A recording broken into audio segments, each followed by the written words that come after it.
you came to China and tell me the story. It was a bundle of magicians around the world. Yeah, it was the year was 2012, and we were asked to come to a province in China called Puyang. That was the name of the city, and the province was called Henan. And it was me and my wife and my assistant, together with some American magicians, Ed Alonso, was Eric Buss, Danny Cole, Brian Gillis, and some other people too. And then the first day when we came to the city, there was a big theater, like a big, huge Chinese kind of recreation of the Cirque du Soleil show in Vegas. So they had a really big stage made of water, and then they had this floor coming up from underneath, and suddenly it was flat and you could walk on it. So the opening night, what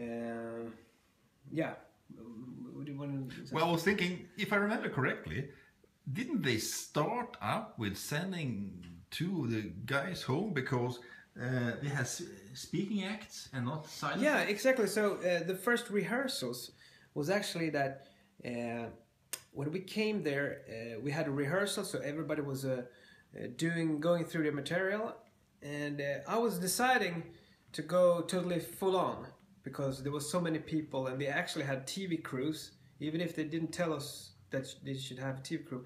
They had this, cranes and stuff, and I thought, let's do this just right, like we do it normally, because if I don't want to do, probably just fuck it up or whatever. And some of the magicians didn't go all the way, they just went through the material very easy. And after the rehearsals, they told like 5 of the magicians to, you can stay in your hotel, you don't have to come back to the theater, because this was actually an audition for the show. But were they paid? Yeah, everybody was paid, but so that was kind of unusual, and I was happy that we actually decided to do everything with costumes and stuff. Okay, and what happened when you thought you were at the hotel relaxing, you thought you had one day off, and suddenly the phone rings? Yeah, the day before the opening show, they told us that there's no show tomorrow. And we thought, this is the date we were supposed to perform. And they told everybody, it's no show tomorrow. The translator said that. So we thought that, okay, so let's stay in our rooms. And 8 o'clock in the morning, they're coming, knocking on our door, and it's like, yeah, in 1 hour, Mr. Julien. In 1 hour the show starts, and so you have to prepare everything. My wife just jumped in the shower and really fast, and then we drew down to the theater. They had put out this red carpet, and there was military standing on both sides of the entrance, and we came in, and it was totally full theater, and we were like the last guests. So we went backstage, prepared our stuff, and then the show started. May I ask, how many was in the audience, you think? It was about 1,500 people theater. Okay.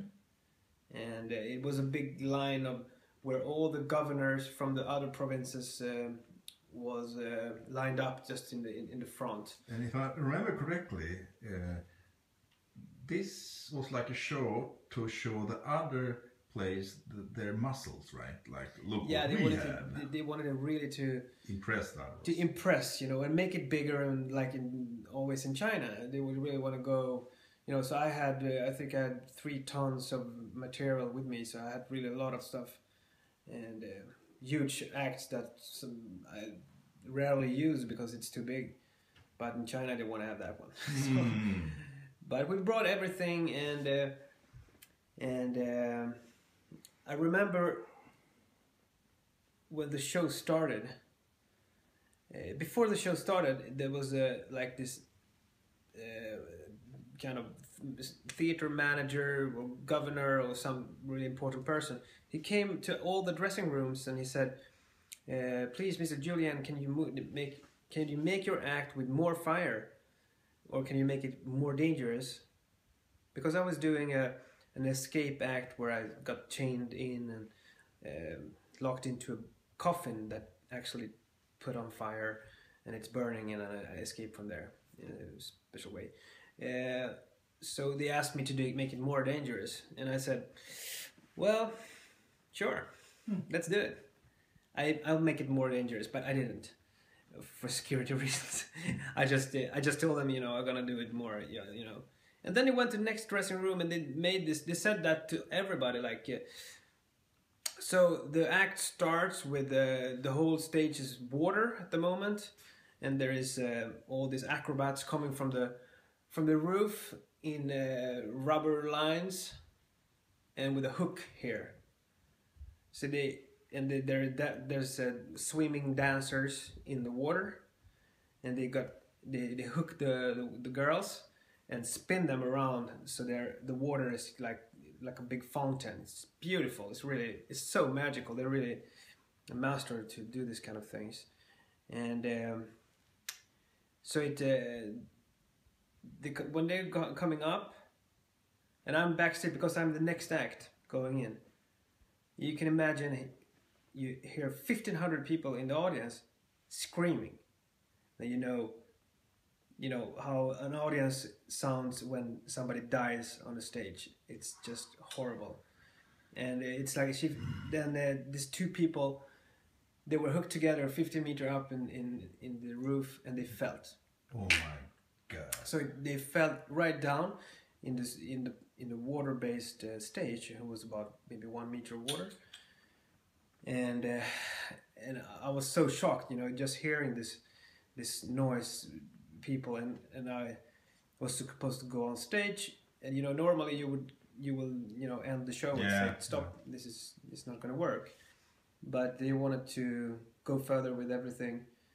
And I remember I saw these two persons who was totally they were totally passed out, and the girl had blood coming out of her mouth. So it was like a horrible thing to see before you're gonna go on stage.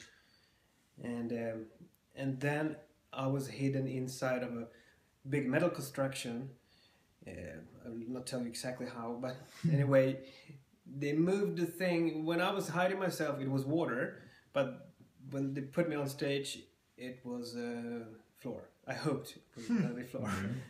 And then I came on stage, and I've never been so shaky in my whole entire life. My God. Yeah, it's horrible. Horrible story. But this was not it. There's more to come. Yeah, tiger. Yeah, the tiger. Yeah. It's so. It's more. It's more to come. This is so I do my act, and then I think there's Danny Cole, and then there is Eric Buss, and then we all went. The magic acts were done for the show, and there is this final number, final act. The sphere of death. It's like the big metal ball where they have motorcycle go inside and drive around in circles. You maybe seen 4 or 5 motorcycles at the same time. So when we're standing in the backstage watching this from the wing, we see this 6th guy. There's the 7th guy coming in. Wow. The 8th guy, and then there's 9 motorcycles in that thing, and then you start to understand that this is not something that's going to go wrong. And they just go around, and you hear this noise, and then this smack, and they all just crashes in the middle. So it's like a bunch of motorcycle guys with their bikes, and there's 2 circling in the roof, just to avoid crashing with the others. God. And I have also my male assistant Niklas, who's been working with me for 10 years. He's in the back of the audience, so he got 1,500 people in front of him, and he's very, we're Swedish, we think a lot about security and stuff. So the first thought is like, oh, I'm gonna go and help these guys. So what happened is actually there's a fire going on also, starting inside. So he just runs like a madman to the other side and grabs this water fire hose, comes on stage, and then he's the one first in place turning off the fire. Finally, so and then they open the cage, and then they take out. Many of the guys could walk, and they were fine. And then there's the last one. He's like passed out totally, and they took him on a